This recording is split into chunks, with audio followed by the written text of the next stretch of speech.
किसी देश की ताकत सिर्फ उसकी सेना, मिसाइलों या लड़ाकू विमानों से तय नहीं होती। कई बार असली रणनीतिक ताकत उस पानी से तय होती है जिसे करोड़ों लोग रोजमर्रा की जिंदगी में इस्तेमाल करते हैं। सोचिए, अगर किसी विशाल नदी का उद्गम आपके पड़ोसी देश के नियंत्रण वाले इलाके में हो और वही नदी आगे चलकर आपके खेतों, शहरों, अर्थव्यवस्था और पर्यावरण की जीवन रेखा बन जाए, तो उस नदी की निगरानी और सुरक्षा कितनी महत्वपूर्ण हो जाती है। भारत के लिए ब्रह्मपुत्र ऐसी ही नदी है। तिब्बत में यारलुंग सांगपो के नाम से बहने वाली ये नदी अरुणाचल प्रदेश से भारत में प्रवेश करती है और असम के विशाल मैदानों को जीवन देती हुई आगे बढ़ती है। लेकिन ब्रह्मपुत्र सिर्फ पानी की धारा नहीं है, ये पूर्वोत्तर भारत की अर्थव्यवस्था, कृषि, जैव विविधता और लाखों लोगों के भविष्य से जुड़ी हुई प्राकृतिक शक्ति है। यही कारण है कि जब इसके ऊपरी हिस्से में चीन द्वारा बड़े जल विद्युत प्रोजेक्ट्स की योजनाओं की खबरें सामने आती हैं, तो भारत के लिए मामला केवल बिजली उत्पादन का नहीं रह जाता, बल्कि जल प्रवाह, बाढ़,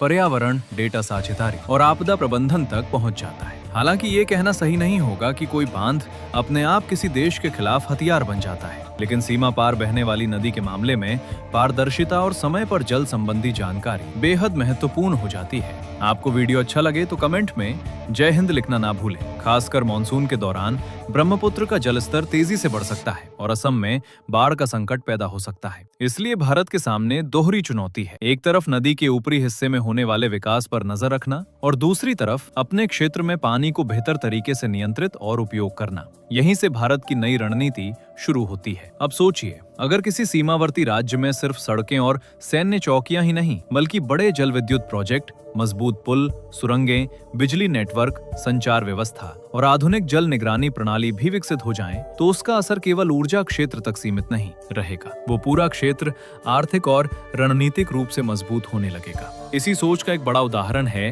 अरुणाचल प्रदेश की दिबांग मल्टीपर्पज परियोजना। लगभग 2880 मेगावाट की प्रस्तावित क्षमता वाली ये परियोजना भारत की बड़ी जल विद्युत योजनाओं में शामिल है।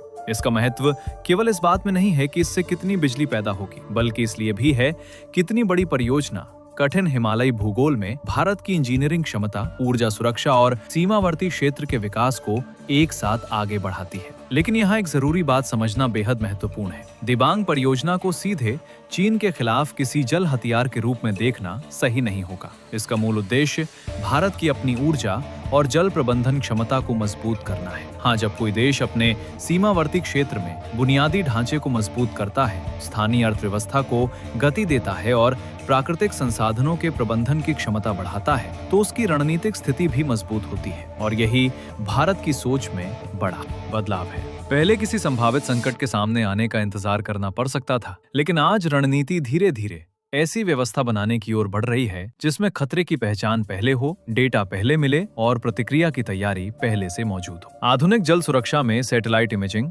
रिमोट सेंसिंग, मौसम पूर्वानुमान, स्वचालित जल स्तर सेंसर, रेन गेज, नदी के प्रवाह की निगरानी और डिजिटल मैपिंग जैसी तकनीकों की भूमिका लगातार बढ़ रही है। इन तकनीकों की मदद से ये समझने में सहायता मिल सकती है कि किसी क्षेत्र में भारी बारिश कहाँ हुई है, नदी का जल स्तर किस गति से बढ़ रहा है और किन इलाकों में बाढ़ का खतरा ज्यादा है। इसका सीधा फायदा आम लोगों को मिलता है, क्योंकि समय रहते चेतावनी मिलने पर प्रशासन लोगों को सुरक्षित स्थानों तक पहुंचा सकता है, राहत सामग्री तैयार कर सकता है और संवेदनशील क्षेत्रों में बचाव अभियान शुरू कर सकता है। लेकिन दोस्तों, कहानी यहाँ खत्म नहीं होती। असली सवाल ये है कि अगर भारत को ब्रह्मपुत्र जैसी विशाल नदी को लेकर अपनी जल सुरक्षा मजबूत करनी है, तो क्या केवल बड़े बांध पर्याप्त होंगे? बिल्कुल नहीं। इसके लिए बांधों के साथ डेटा, सैटेलाइट, मौसम विज्ञान, जलाशय प्रबंधन, बाढ़ नियंत्रण, स्थानीय प्रशासन और सीमावर्ती इंफ्रास्ट्रक्चर, इन सभी को एक साथ जोड़ना होगा। क्योंकि भविष्य की जल सुरक्षा सिर्फ पानी को रोकने की क्षमता नहीं होगी, बल्कि पानी को समझने, उसकी दिशा का अनुमान लगाने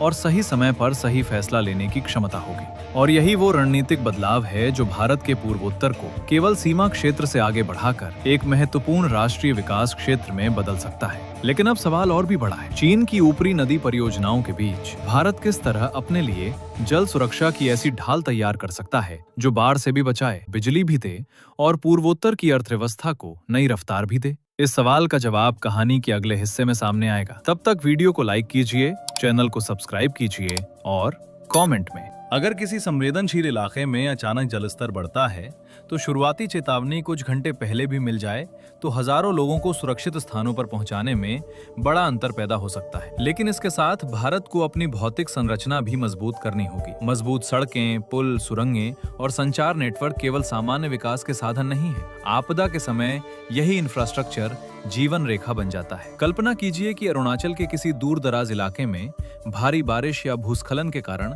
संपर्क टूट जाए। अगर वहां पहले से मजबूत सड़क, वैकल्पिक मार्ग और बेहतर संचार व्यवस्था मौजूद है तो राहत और बचाव अभियान कहीं तेजी से चलाया जा सकता है। यही कारण है कि पूर्वोत्तर में इंफ्रास्ट्रक्चर का विकास केवल आर्थिक नजरिए से नहीं देखा जा सकता। इसका संबंध आपदा प्रबंधन और रणनीतिक तैयारी से भी है। दूसरी तरफ जल विद्युत परियोजनाएं भारत के ऊर्जा क्षेत्र के लिए भी महत्वपूर्ण है। पूर्वोत्तर में विशाल जल संसाधन मौजूद हैं और यदि पर्यावरणीय तथा सामाजिक पहलुओं को ध्यान में रखते हुए इनका जिम्मेदारी से विकास किया जाए तो ये क्षेत्र भविष्य में भारत की स्वच्छ ऊर्जा क्षमता का बड़ा केंद्र बन सकता है। दिबांग जैसी बड़ी परियोजनाएं इसी व्यापक तस्वीर का हिस्सा है। हालांकि बड़ी परियोजनाओं के साथ पर्यावरण, स्थानीय समुदायों, भूकंपीय जोखिम और पारिस्थितिकी जैसे मुद्दों को नजरअंदाज नहीं किया जा सकता। असली सफलता तभी होगी जब विकास और पर्यावरण के बीच संतुलन बनाया जाए। अब चीन का पहलू समझिए। यारलुंग सांगपो के ऊपरी हिस्से में चीन की जलविद्युत गतिविधियों को लेकर भारत की प्रमुख चिंताओं में से एक पर्याप्त जानकारी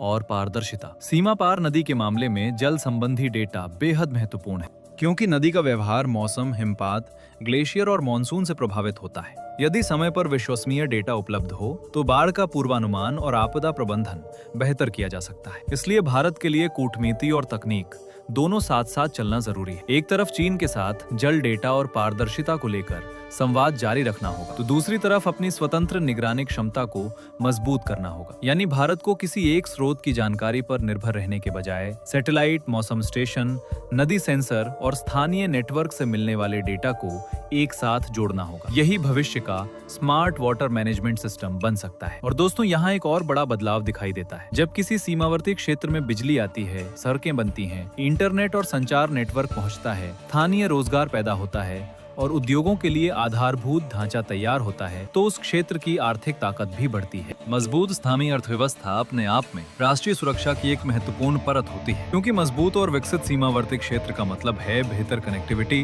बेहतर प्रशासन और संकट के समय ज्यादा तेजी से प्रतिक्रिया देने की क्षमता। इसलिए ब्रह्मपुत्र की कहानी वास्तव में पानी से कहीं बड़ी कहानी है। ये भारत के पूर्वोत्तर को ऊर्जा केंद्र, आर्थिक गलियारे और रणनीतिक क्षेत्र के रूप में विकसित करने की कहानी भी है। लेकिन सबसे बड़ा सवाल अभी बाकी है, क्या भारत भविष्य में ऐसा एकीकृत राष्ट्रीय जल सुरक्षा नेटवर्क तैयार कर सकता है जिसमें सैटेलाइट से लेकर गांव के सेंसर तक और मौसम विभाग से लेकर आपदा प्रबंधन एजेंसियों तक सभी एक साथ जुड़े हों? अगर ऐसा हुआ तो किसी संभावित बाढ़ या जल संकट का इंतजार करने के बजाय भारत पहले से उसकी तैयारी कर सकेगा। और शायद यही आधुनिक भारत की सबसे बड़ी रणनीतिक ताकत होगी। खतरे के आने के बाद प्रतिक्रिया नहीं, बल्कि खतरे से पहले तैयारी। आपको वीडियो अच्छा लगे तो वीडियो को लाइक करना ना भूलें और हमारे चैनल को सब्सक्राइब करना ना भूलें। जय हिंद, जय भारत।